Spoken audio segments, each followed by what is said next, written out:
இந்த மக்களோட உயிரோடவும் ரத்தத்தோடும் கலந்து ஓடுவது பாலாறு.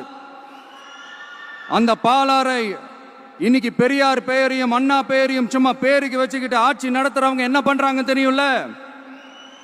சுரண்டிட்டாங்க, கொள்ளையடிச்சிட்டாங்க, நாசம் பண்ணிட்டாங்க, மோசம் பண்ணிட்டாங்கன்னு இன்னும் என்ன வேணாலும் சொல்லலாம். ஆக மொத்தம் அழிச்சிட்டாங்க. இதை நான் ஏதோ போற போக்கில் ஏதோ அடிச்சு விடலங்க, ஆதாரத்தோட தான் சொல்றேன். அனுமதிக்கப்பட்ட அந்த லெவலை தாண்டி 22,70,000 யூனிட் மணலை கொள்ளையடிச்சிருக்கிறாங்க.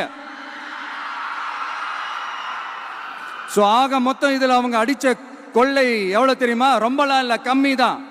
4,730 கோடி.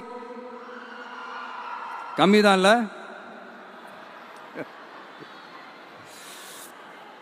இதுக்கெல்லாம் அவங்க ஆதாரம்லாம் கேட்க முடியாது. ஏன்னா இந்த ஆதாரம்லாம் ஆல்ரெடி கோர்ட்ல இருக்குது, அமலாக்கத்துறை டிபார்ட்மெண்ட்ல இருக்குது.